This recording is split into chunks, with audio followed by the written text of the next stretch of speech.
Hello, hello, hello, everyone. How are you? I am... tech issues. But that's okay. Still got music going. Let's turn that down. Been moving around tables and getting stuff. You can tell. I don't know if... Yeah, my glasses are... That's how much I'm working. Hey, everyone. How you doing? You having a good day? I think I'm a little overexposed now. So I got a new light. This is part of the problem. And I had to, I thought I'd plugged it in, but I hadn't plugged it in, so I had to pull out everything and plug it in again. And I think now it's a little too bright. So I'm gonna, that's okay. Yeah, I still have to muck around with this a little bit. I think that's better. I've got quite a lot of light now coming in. So this is sort of like taking the role of a key light. And this is my fill light over here, creating a bit of shadow on the side. Yeah, how are you guys doing? Sorry, we're not to logical positivism yet, although that might come up again in the future. So yeah, guys, thank you for joining me. We're going to get all kinds of nerdy, and thank you for waiting for so long for me to show up. I appreciate that. Yeah, I'll muck around with the camera later on. Hey, so I hope you guys are doing well. It is Sunday, and therefore it is time for Weekend Winters, and we are just really embracing our inner nerd right now as we're coming up into the summer of 2021. We are taking a deep dive into the philosophy of social science, the philosophical foundations of social thought. And I'm just saying, I remember getting this book and reading sections of it in particular for notes that I made on the course that's now available on academia.edu. You can take a look at that. And of course, it wasn't a philosophy course, but I'm very much of the view that as scientists, we have to engage with the ideas of philosophy in order to properly locate the types of and scopes of knowledge that we create. And so, yeah, we've kind of done the back and forth. This is a little bit of a response to King Crocoduck's strawmanning social constructionists generally, and me in particular, because he's a misogynist who needs a woman to beat up on. And he can't make a fair argument he can't steel man or even charitably present social constructionism and still maintain his critique. So thought we'd kind of get into the wider area of the ideas of science and scientific knowledge and the social, because of course, again, there's a real chauvinism often with people who come from the natural sciences only thinking about the framework that they operate within and not either understanding or engaging with or considering or including the application of a scientific method to the study of the social world or individuals. And so this is kind of like a way for me to get a little bit deeper, and also I don't have to worry about coming up with content every week. We just go nerdy. Alrighty-dighty. So let's go ahead, and I want to, before we start on today's PowerPoint, which I'm opening up as we speak, we're going to go back a little bit because I feel like I rushed through the positivism section of chapter 2 because it was near the end and it was already pretty heavy going at that point. But in order to properly understand the critiques of positivism, we're going to need to kind of go back and look at what positivism was really, the set of values that it includes, because the critiques are a direct response to those.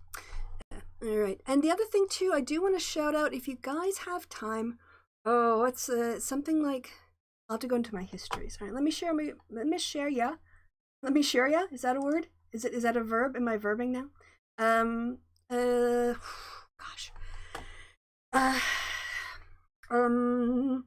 So what I'm looking for is a discussion of three people who I generally tended to agree with. I didn't always agree with their takes, which in like a philosophical debate I don't think one is expected to.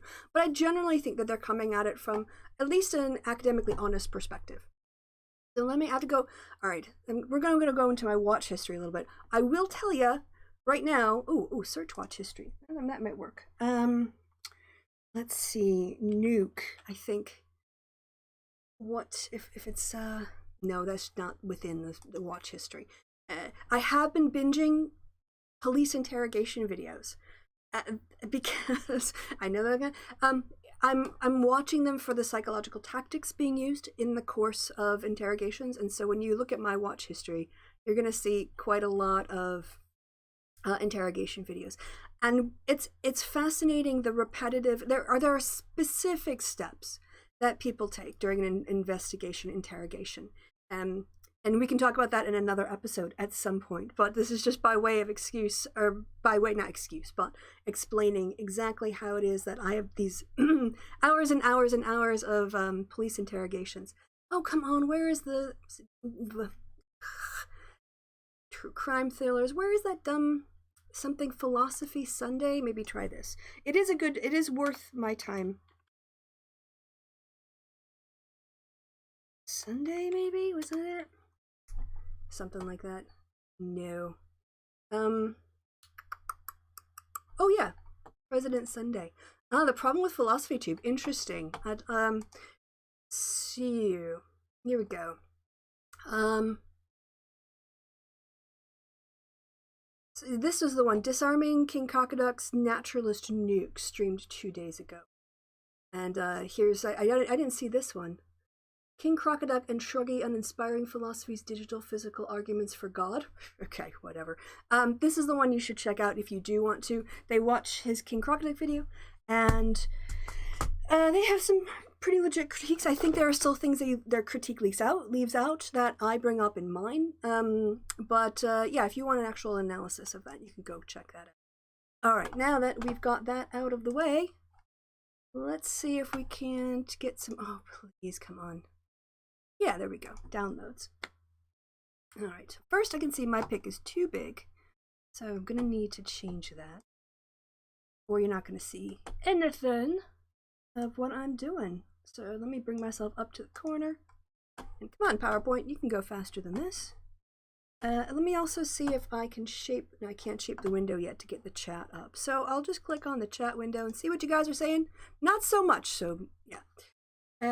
He has nukes though. Oh, he was on with Pine Creek the other day. Yeah, he's getting a lot of pushback on his so-called nuke, and yes, there's a lot of good critiques, and this is why it's a peer review process, because not one person can know everything. And that's why science is socially constructed. It's because knowledge has to be shared in order for it to, be validated. And by knowledge, I don't just mean like reacting to your environment. I think the lack of a definition of knowledge, or at least a failure of an attempt to actually engage with the fact that knowledge can be organized into different types of knowledge, is also another failing of his approach. But anyway, all right, so you get the sound of my chips out of the way. We ready to go, people? I think we are ready to go. All right, so part one is I want to simultaneously make this smaller and bigger. I want to both, oh, that's good. That's helpful. Well, yeah, bring this up a little bit so I can still see the chat. See you guys. And you can see me. I think that's pretty as good as we're going to get it for the purposes of this lecture or discussion. Not really a lecture, right? It's a discussion. Okay, last time we ended, we looked at the problems of empiricism, and I guess I think I can head over and just to review some of the topics. So they had some problems for empiricism were concepts and experience. Empiricists view that all knowledge is acquired by experience and that there are no innate ideas, and this has been called into question by developments in a number of disciplines.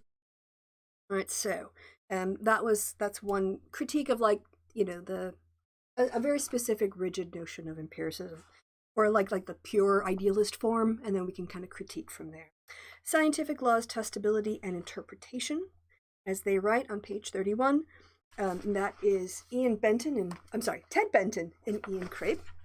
We've already explored some of the difficulties with the empiricist demand that scientific statements must be empirically testable. If this demand is made very strictly, then it would require scientists to be much more restrictive in the nature of the hypotheses they advance than they generally are. In particular, scientific laws would have to be treated as mere summaries of observations, as empirical generalizations. But if this were done, the scientific explanations would lose their explanatory power. So the difference between describing something versus explaining it. But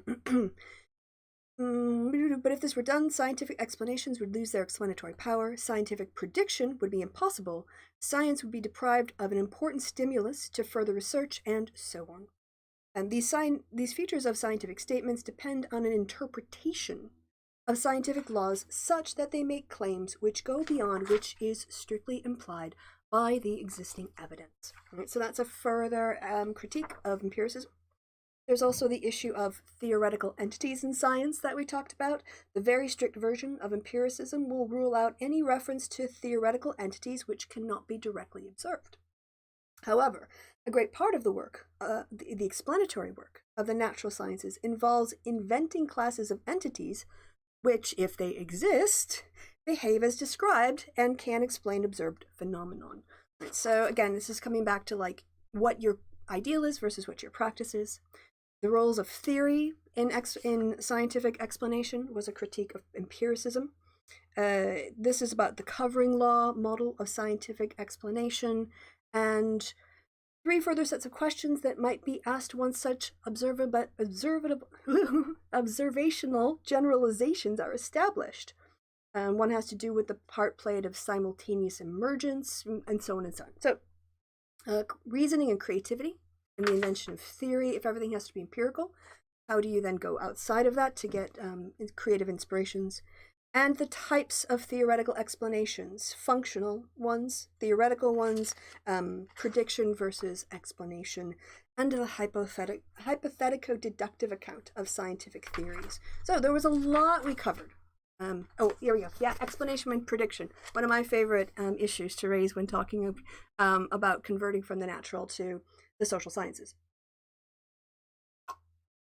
Not that the prediction is explanation in the natural sciences, but it's just a little bit easier to justify, I think, explanation, prediction as explanation, which, and we also discussed values in science. So, lots of things that we can talk about as regards empiricism. I'm going to make the mistake now of trying to clean my glasses.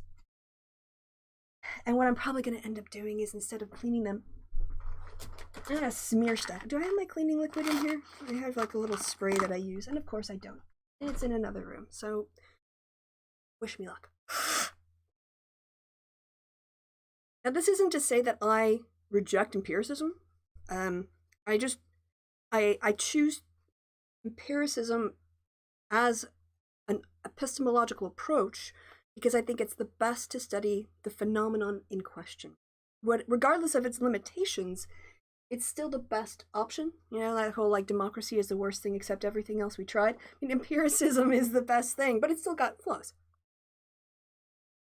Casey is a scientific realist, kind of difficult to defend in the face of criticism. Yeah, very possibly. Very possibly.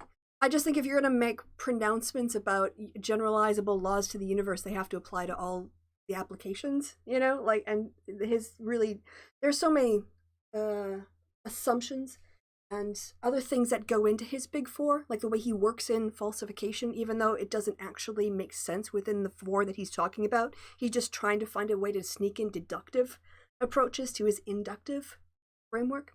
So anyway.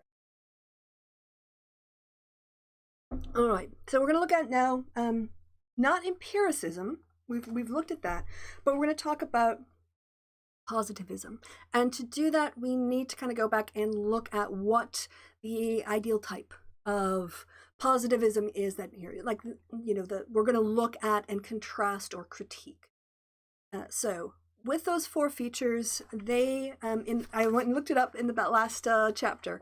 The 4 features of positivism that they gave is that first it takes an empiricist account of the natural sciences, and I want to be very clear in my language here because we're going to be using the word empiricist and empirical approaches, and it might be easy to kind of conflate or exchange terms.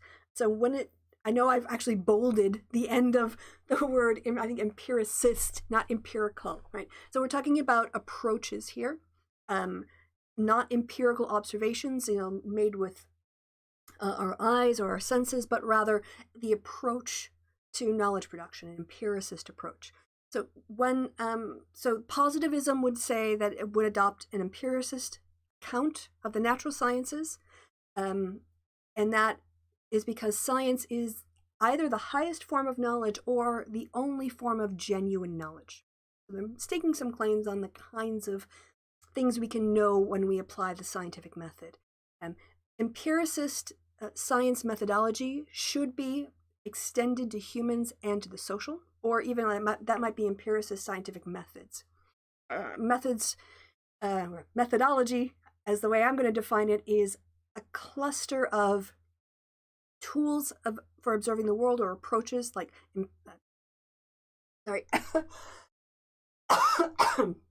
experiments and survey data versus interviews and ethnographies. Its methodology is a series of tools that are hung together as valid approaches to understanding your object of inquiry because of your ontological assumption. So the connection between what you think exists, and then how you think you can know about it, and then how you actually go about your practice of learning about it. So from a positivist point of view, if we approach human society and human social problems, is sorry, I just read Dave Mack's comments in the chat, and I'll say it in a second. If we take the scientific method as developed in the natural sciences, and we try to use that systematic, rigorous approach to the study of the social, that we will gain important human knowledge. And this reliable social scientific knowledge should then feed back, and this is a part of positivism, it's sort of a normative part of positivism, that information, that scientific information of the study of the social can be facilitate, regulations to human behavior. We can solve social problems by consulting experts. We can do some social engineering to produce better outcomes. So it's a very optimistic approach to the understanding. One might say, busing policies in the US were an attempt to socially engineer an offset to the centuries of segregation that had been both legally, culturally, and socially instituted. Dave Mack says, das schlechteste Porno-Video, das ich je gesehen habe. So this is the worst porn video that you've seen. Yes, that's not what you're going to look for here. So we're going to disappoint. All right. Now, let's look at these claims one by one, because that's what they do in the book. First, this idea that science and the scientific method is the highest form of knowledge, or the sole source of genuine knowledge. This conclusion comes from Comte's notion of three-stage law of social development, and the idea that science is a notion of human progress here. So according to Comte, theological modes of thought were sort of the first stage of it, and then next came metaphysical modes of thought, and finally scientific modes of thought.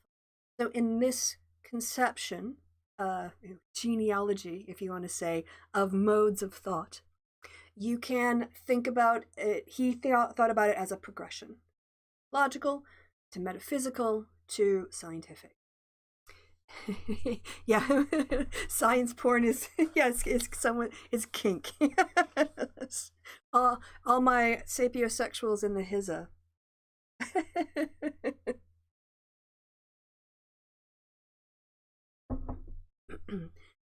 In this conception, as I've said, the scientific mode of thought is the most superior because it is the most advanced. And we're going to get to that. Now, when positivists took up this position, let's say an imaginary, a straw man positivist, what would we say to her or him or they about this? And the critiques that come back on this view of the progression of knowledge into science being the highest form is, well, you're kind of misattributing what the purposes of these different approaches are. Theology and metaphysics don't attempt to explain the natural world. Yeah. So, I mean, yain, not so much the metaphysics, but there are accounts of the natural world, and there have been attempts by theologians to explain cause and effect in terms of theological frameworks. But one could make the argument that while science concerns itself solely with the natural world and explaining how it functions in causal relationships, that isn't the sole purview, as it were, of theology or metaphysics. And what is this? Critique 1. Their attempts. Yeah, so instead of being strictly accounts for sorry, Teach, I'm such a swat, I've jumped ahead. It's fine, Twisty Dippy, sorry. Hippie. Twisty Dippy Hippie? No. Twisted Hippie. I can't read. Wording is hard. These are attempts to derive authoritative norms for human contact. Theology and maybe, I say metaphysics are really about norms and trying to control human behavior. They are also providing a rationale for obedience to particular rules of conduct, which science doesn't do. We don't say you have to obey the the law of gravity. It just happens, right? And the other critique here is that science can't pronounce on policy desirability. If it can talk about effectiveness or efficiency, but it doesn't deal with those moral issues, right? Science can't replace the functions of theology or metaphysics. Science can't tell you the authoritative norms for human if I could spell words right would help. I didn't even spell authoritative here right. Where's my spelling? No, it doesn't matter. You know what I meant here. Right?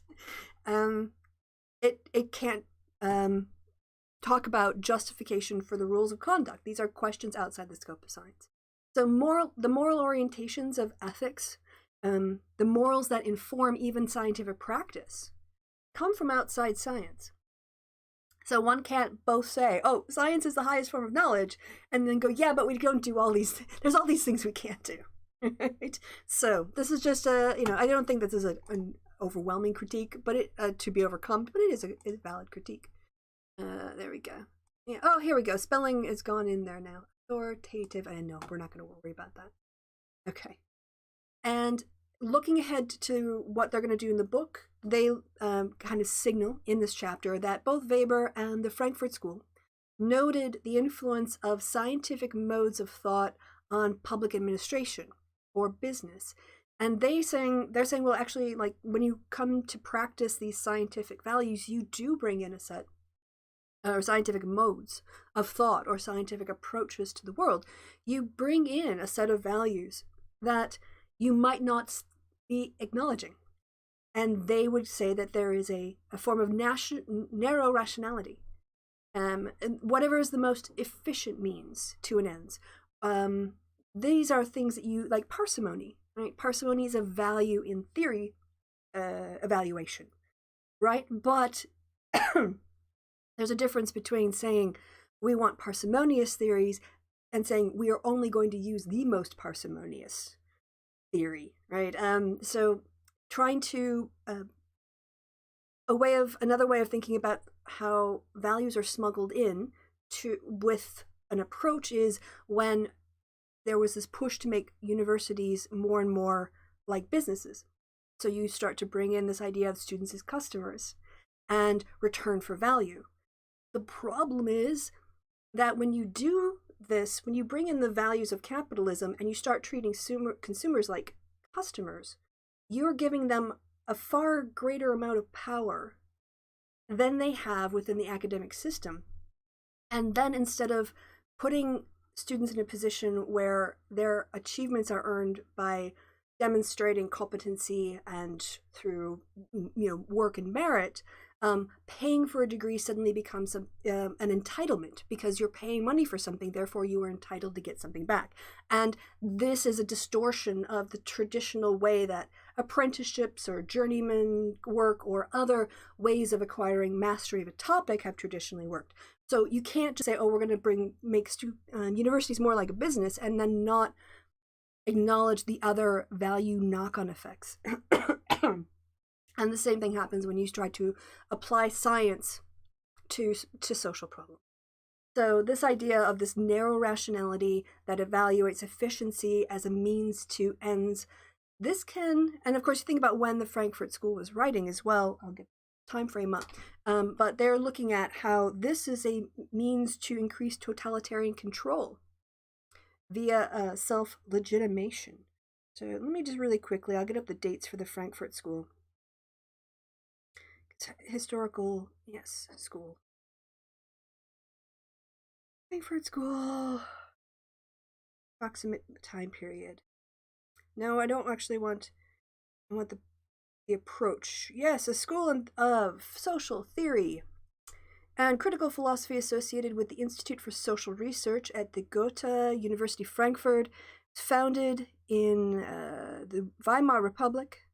So we're talking about 1818, and it was comprised of intellectuals, academics, and political dissidents dissatisfied with the contemporary socio-economic systems, capitalism, fascism, communism of the 1930s.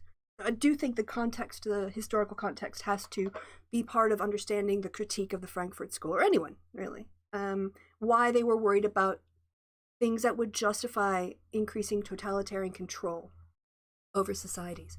And this view of more of a malicious, malign, nefarious adoption of scientific modes of thought in order to justify public policy outcomes is the inverse of Comte's very optimistic approach to the way that we can use science to actually address and solve people's problems. I wanted to, I know I said last time we were going to get to Marx, but this was so interesting to me that I wanted to unpack this a little bit more, because I think that, yeah, this is kind of like good, juicy, fruity, like stuff to get your mind thinking about things, and I don't want to rush it. I want to like savor it a little bit, and then we'll get to Marx. We'll get to Marx now. All right, now a second objection, I think there are four, we're going to look at, is the extent to which social life depends on knowledge that can't be formed as proposition. And I can get to here I made a note on page 46 in case I needed to read it out. Sometimes notes are insufficient. And what they're saying here is that there's a difference between knowledge that is know-how and in opposition to knowledge that. Sure, let me just get to, yep. All right, second sort of objection. No, I had 46, but I think I'm a big liar. Oh yes, the second sort of objection to the claim of functional equivalence is closely connected to the first we just talked about. What Comte and arguably empiricists more generally neglect is the extent to which social life depends on knowledge which cannot be put into the form of statements or propositions, what is sometimes called know-how, as distinct from knowledge that. In every context of social interaction, we respond to cues and act according to implicit rules and shared understandings which none of us could fully articulate. Excuse me. Language itself is constituted by rules which are learned and deployed tactically without our ability or need to render them explicit for everyday conversational purposes. Specific skills, such as those involving cooking, sports, games, and maintaining relationships, parenting, and so on, are learned through practice, in which trial and error, intuition, and imitation are at least as important as following explicit rules. So it's not saying, I think this is kind of important, there are like other ways of gathering and understanding knowledge that can't be subsumed under a scientific approach, right? The role of tacit knowledge in social life is arguably both centrally important and also irreplaceable.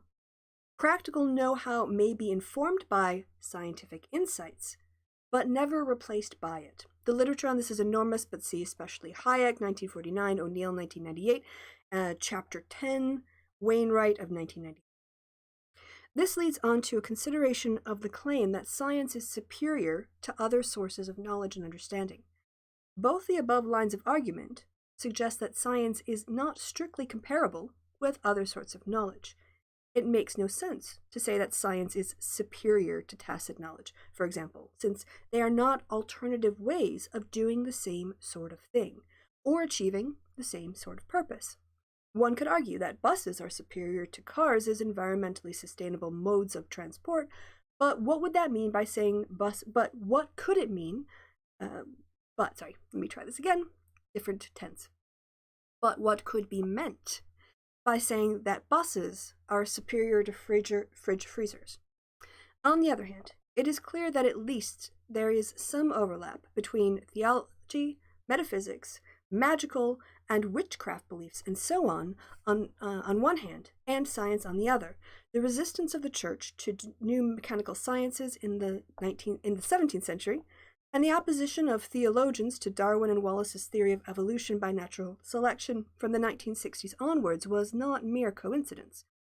The church and the emerging scientific establishment were rival institutional locations for authorizing knowledge claims about the nature of our world. Let's unpack this a little bit. I want you to think a little. I mean, you probably know this already, but I think this is really, really well structured in terms of where these overlapping debates come from. The church and the emerging scientific establishment were rival institutional locations for authorizing knowledge claims about the nature of our world. I think that's very well put. The empiricist view of science can be seen as providing clear justification for the claims of science. Its objectivity is underwritten by its observational basis and its openness to empirical testing, what really summarizes the empiricist approach. However, if this claim about science is itself open to question, then perhaps we should give equal credence to religious, metaphysical, magical, and other non-scientific ways of understanding the world. Why should science be accorded exclusive privilege? The anarchist philosopher of science, Paul Feyerabender, see Chapter 4, very exciting, was one of the most forceful advocates of this view, and he has been followed in the same direction by a number of postmodern writers, which we'll get to in Chapter 10. All right. Yes, so I think that's... Well, these are the examples. I've kind of rushed ahead in my notes. Well, is this where we get natural science? The third tenet of positivism is its advocacy of extending the methods of the natural sciences, as represented in the empiricist view of knowledge, to the study of the social world or of human social life. And in chapters 5 and 6 and 7, we'll be considering the arguments of those, including Max Weber, Peter Winch, and Jürgen Habermas, who have offered strong arguments against this. The view that there is or could be such a thing as a scientific study of society in the same sense, but not necessarily using the same methods as natural processes, can be studied scientifically and is often termed naturalism. I think I've got that in my next slide. Empiricist view of science, justification via objectivity, openness to empirical testing. Why should science be given privilege? We've got that already. Oh, I've gone really far. I think I'm to here. Oh, no, we haven't hit the feminist approach yet, so it's okay. Right. Weber, Winch, and I don't want to say Winch now, because I don't know if Peter Winch or Peter Winch. I'll have to see if he's German or not. And Habermas are, in this sense, anti-naturalists. And the positivists, such as Comte, are naturalists. However, the criticisms of the empiricist view of science, and the fact that we now have quite well worked out alternatives to empiricism, open up the possibility of forms of naturalism which are not positivist. In other words, we can look at, study things scientifically, well, it's like this view that there could be a thing as a scientific study of society in the same sense, but not the same methods as the natural processes, is called naturalism, and they're proposing a alternative view of, the criticism of the empiricist view of science and the fact that we now have quite well worked out alternatives to empiricism open the possibility of forms of naturalism which are not positivist. Forms of naturalism of study, but not necessarily inherently positive. Is that Bruce? Hey, Bruce, good to see you in the chat. It's been ages. Hope you're doing well. I hope you are having some nice weather as well. Finally getting up into the 20s here, Celsius. So, whew. Okay. It may be that there cannot be an empiricist naturalism, which is not positivist. We're starting to blend some of these concepts, right? So the criticism of the empiricist view of science and the fact that we have now well worked out alternatives to empiricism open up the possibility for forms of naturalism, which are not positivist, but it may be that there cannot be an empiricist naturalism, which is not positivist. It may be that there can wait. It may be that there cannot be an empiricist science. I'm sorry, I screwed that up. It may be that there cannot be an empiricist science of social life, but the social sciences might count as scientific from the point of view of alternative non-empiricist modes of science. I think I messed that up a little bit, so I'm going to want to just restate that here. Again, criticisms of empiricist view of science, and we have alternatives to empiricist approaches, open up the possibility of forms of naturalism, which are not positivist, but it may be the case that there cannot be an empiricist science of social life. But the social sciences might count as scientific from the point of view of alternative non-empiricist modes of science. Chapter 4 provides a review of at least some of the main alternative views of science which have been developed so far. The question, quote, what might a social science modeled on natural sciences be like, unquote, could be asked on the basis of any of these alternatives. The answers would not be positivist in our strictest sense of the term, and would no doubt raise interesting philosophical issues. We don't have the space to explore all the possibilities, but we do give more detailed consideration to the implications of two non-empiricist understandings of science for the practice of social science. These are feminist approaches in Chapter 9 and critical realism in Chapter 8. The issue of epistemological relativism, a feature of several non-empiricist approaches, also has its counterparts in the philosophy of social science, and we return to it in particular in Chapter 6 and 10. So that is, I think I have better notes than I did the reading, so please look at those. And if it was unclear, I can try to reread that section again, because I think I might have read the same line twice instead of going to the next line. I think because of the lack of light in my room, I'd read the same line twice and came to a false conclusion. So, seems your most populous tweet will be explaining James Lindsay in 2 lines. Twitter is so much more fun since I cut the conservatives from my feed. Good for you, Sib Wolf. It's not a bad thing to do, especially like for your internal emotional well-being. All right, I think we're getting to we've covered this already.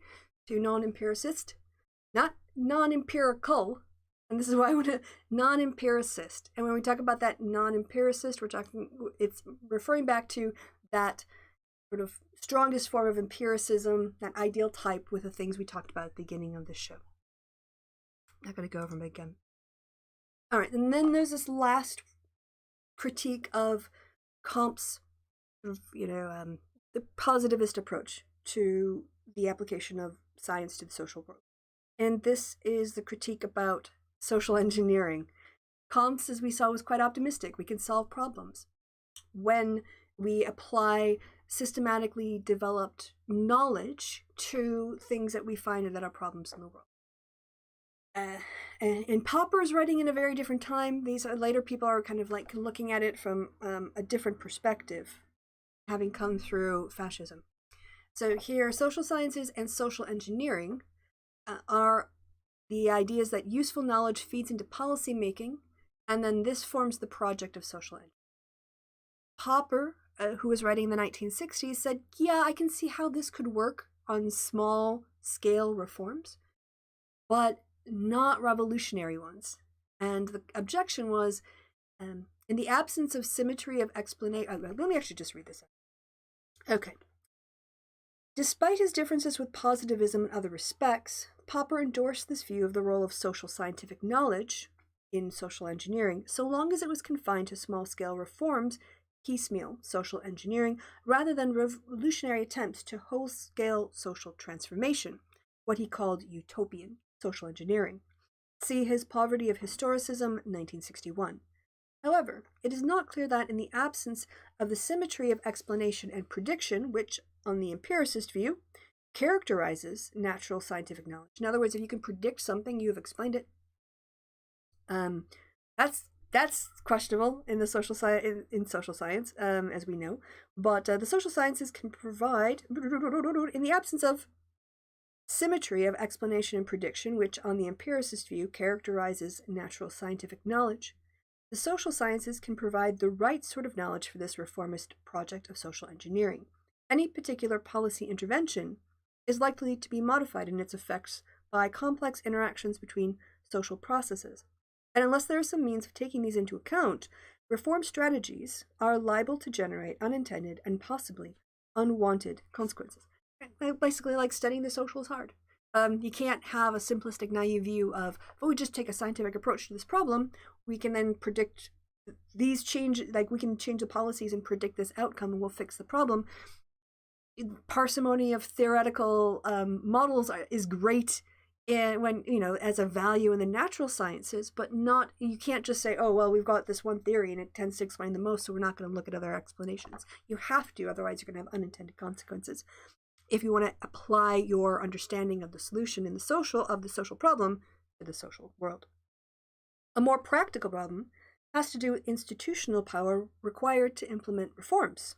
The underlying assumption of most social policy is that the government, acting through state institutions, will be the agent of change.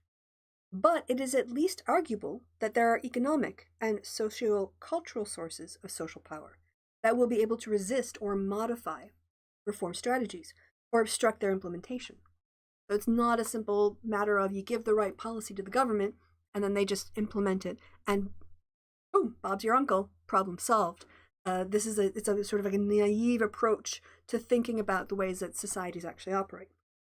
So again, to quote, the institutions of the state itself are also heterogeneous and can by no means be assumed to offer a smooth transition belt for the application of social science and social policy. Having noted all of this, however, it would be hard to deny the considerable achievements of the link between social science and policy in the formation of the post-war welfare state, and expanding opportunities for women in society and economic life, and in providing socialized healthcare in response to need rather than the ability to pay. Two British authors. Can you tell? So this isn't to discount the ability of social scientific knowledge informing policies, although I think that when it comes to explaining the role of women in social and economic life, that's less to do with anything positivist. I'm not quite sure why they're including that one. Maybe they'll explain later on. It seems purely outside the value. It's a moral issue on human equality. But though achievements such as these, like the reforms we just talked about, remain fragile and open to reversal, and in many countries are heavily compromised, but they're still a significant testimony to the strengths of policy-oriented research generated on broadly positivist assumptions. The last bit, we're going to talk about some of the influence of Foucault, which I think kind of gets, and analytically, I guess it's ideology discourse analysis tends to take him a bit more seriously, but I feel like his critique is also useful to understand other forms of relations of power in the social. But the issue of power in relation to social engineering also raises ethical questions. The post-structuralist writer Michel Foucault, for example, chapter 10, has argued that forms of knowledge in the human sciences are indissolubly, I don't even know what that means, indissolubly, sort of? Hold on, we need to pause this. Kristi needs to look up a word. Yeah. All right. I don't even know how to say this word. I think I got what it means, but now that I'm reading it out loud, I just want to be sure. So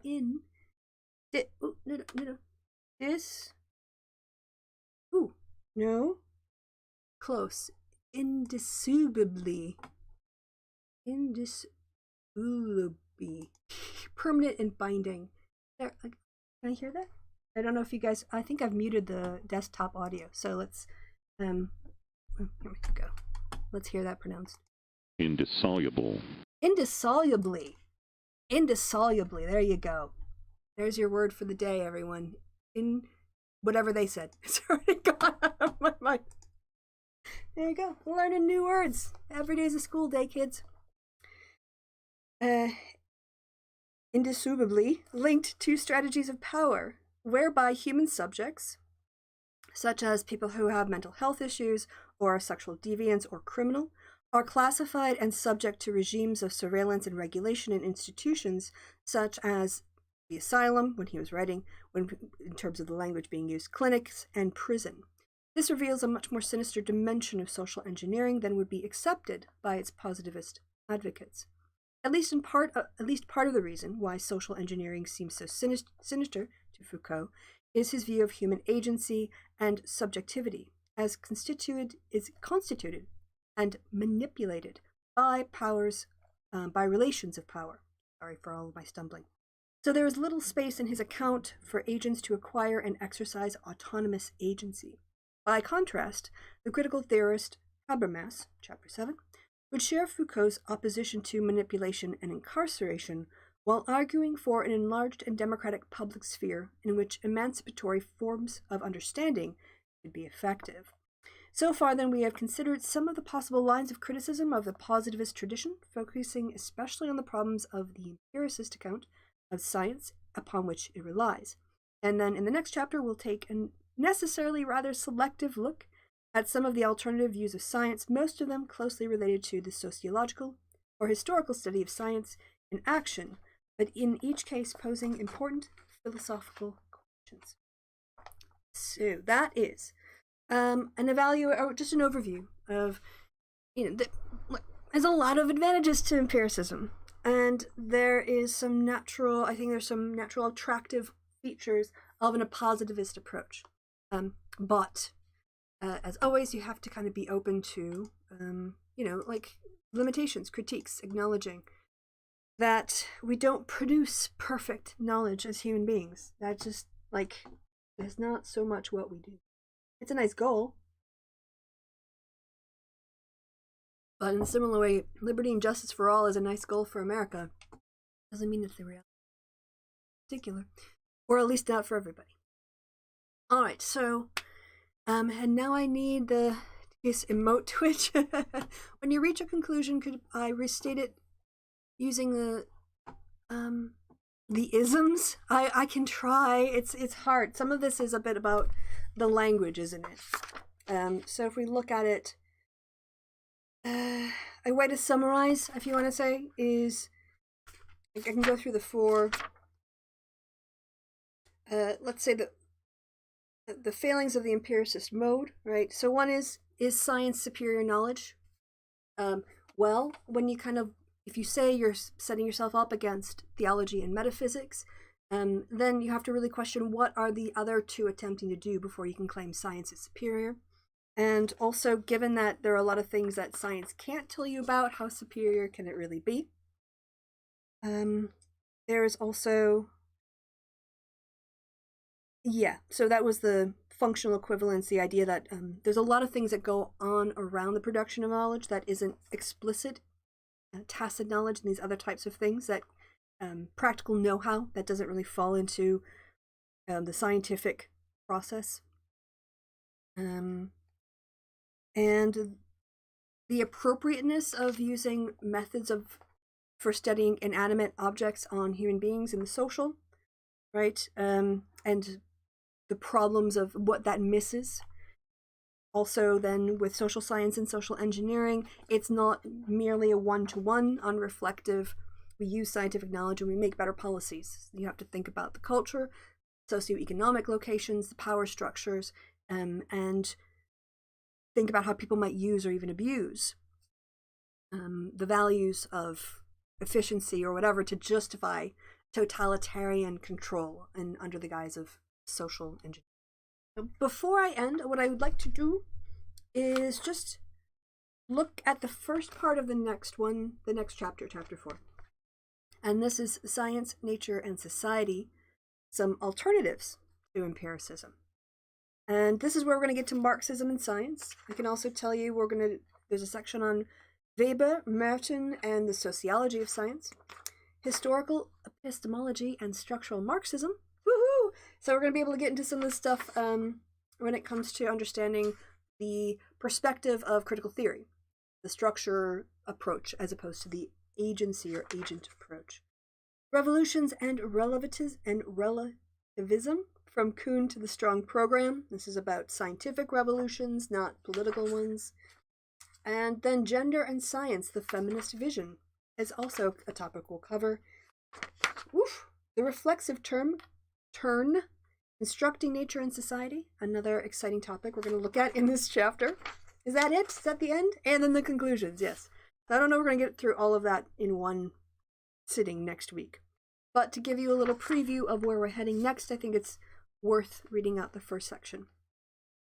Until the early 1960s, philosophical thinking about natural science in the English-speaking countries was dominated by the various forms of empiricism, together with Popper's falsificationist approach. Very, very, very, very true. This was still probably the most important perspective framework in operation as I was trained in, how to do political behavior analysis. Both of these traditions were committed to a view of science as radically distinct from other forms of knowledge or belief.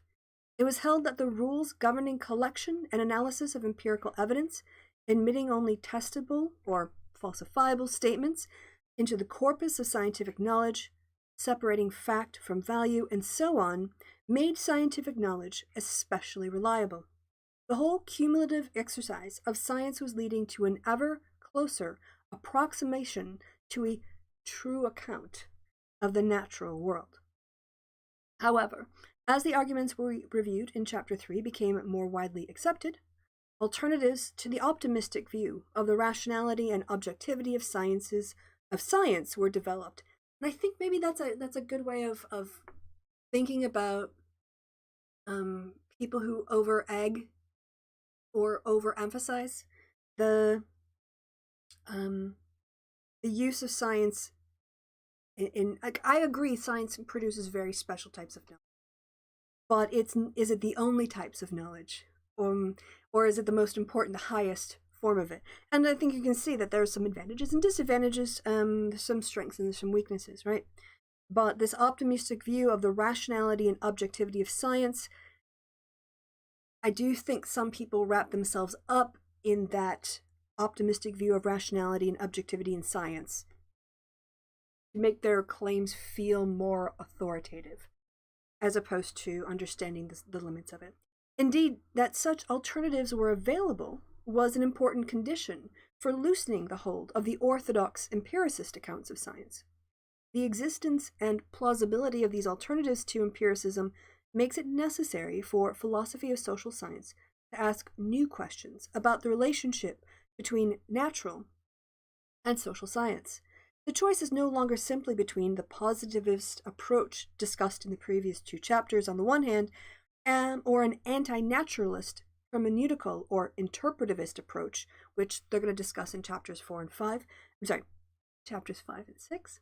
On the other hand, this chapter reviews and offers some limited evaluations of a selection of the non-empiricist accounts of science, and as we will see, now that doesn't say that they're not empirical.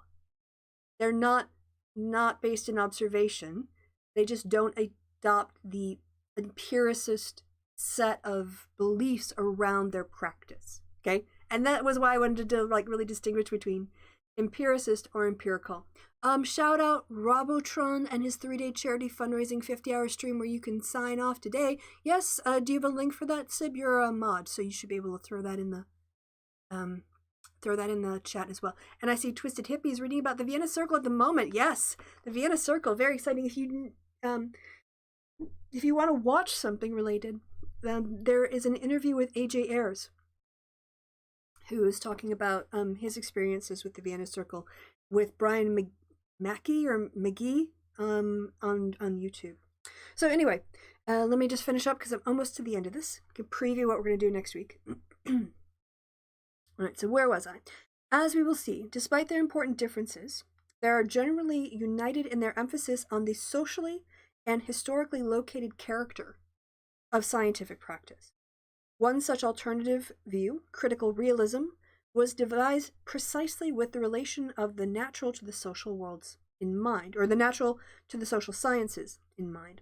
And for this reason, we detail it only very briefly in this chapter, but return to it later in chapter 8. And then that's where we get onto Marxism and science. So we're going to be looking at non-empiricist approaches that will still be empirical. So they'll still be based on observation. They'll be grounded in what we can observe in in the natural world, or in the social facts, the social world in this case, right? It might deal with health outcomes. It might deal with economic wealth gaps, for instance. But we're not adopting we're not adopting all of the things that go with empiricism or an empiricist approach. And we're going to look at the alternatives. That sound nerdy and exciting? Right. Yeah. Hey, look at that. I was right. We weren't able to get to Marxism today.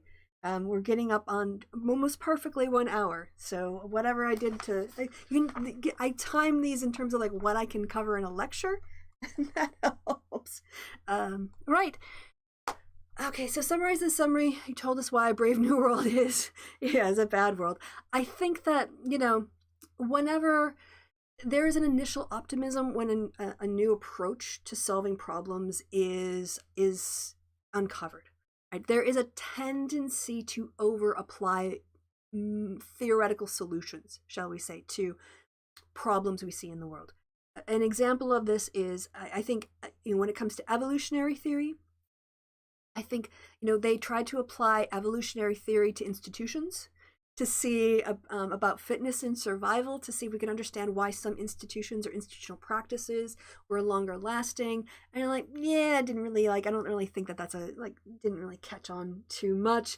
Or you can take the idea that a computer does calculations, and then people start trying to describe the brain like a computer that calculates.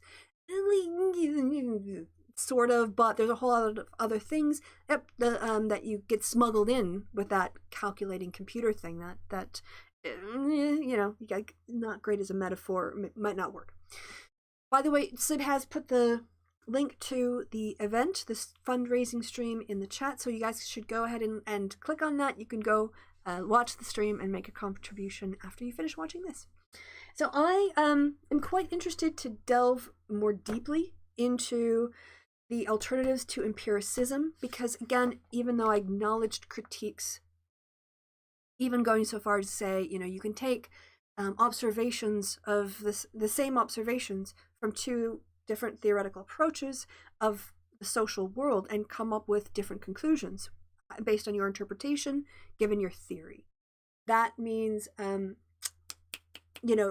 can go and observe people working in a sweatshop in a developing country and look at it from a capitalist perspective and how it fits within the global economy, or I can go and study that empirically and collect data and look at it from a Marxist point of view and look at exploitation and alienation from labor and different concepts that are important to that theoretical understanding of what we observe in the world and why, compared with capitalism.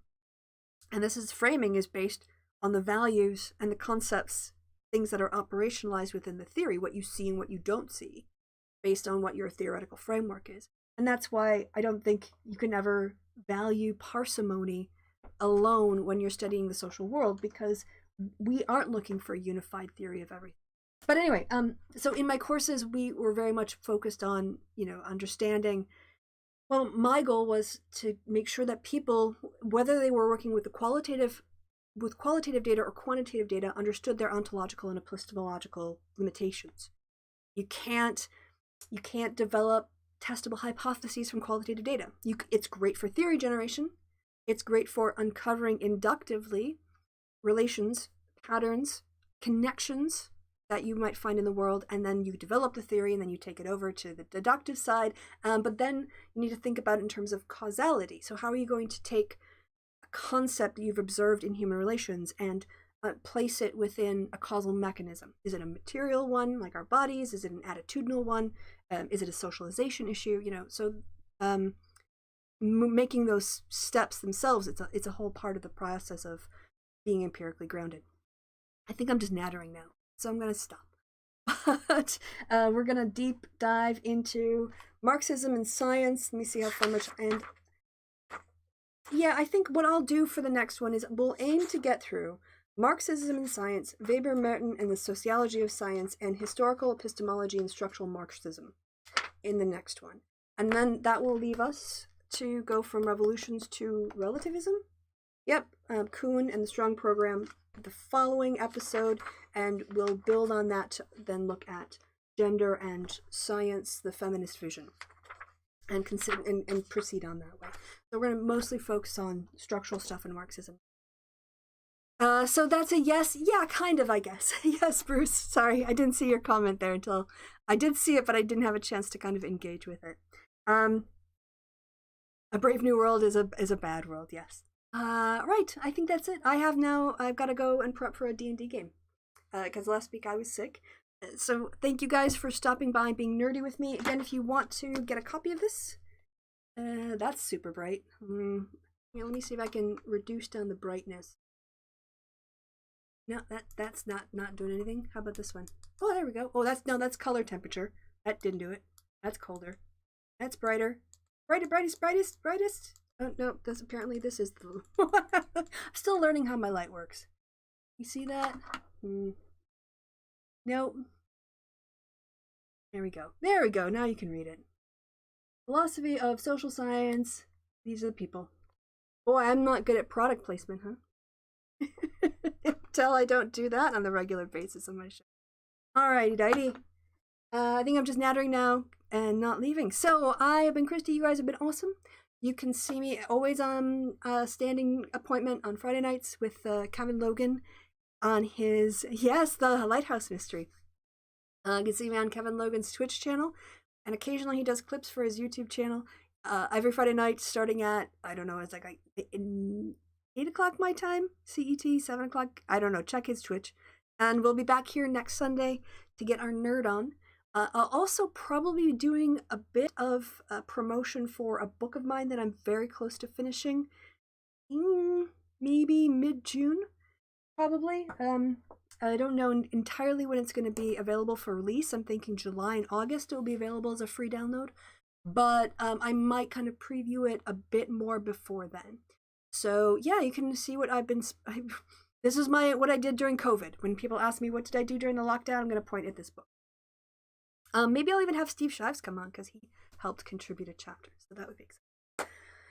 All right. I just want to say, Bruce, it's so good to see you. I'm happy that you popped in today and we're participating. So thanks for that. Thanks to Sibwolf. Thanks to Tara, to Twisted Hippie, to DN Fan 292, Ada Decay, Andrew, all y'all who made time to write something back to me in the chat. Do appreciate it. And yeah, see you next week when we're gonna get our nerd on. All right, guys. Mwah. I've been Kristi. You've been awesome.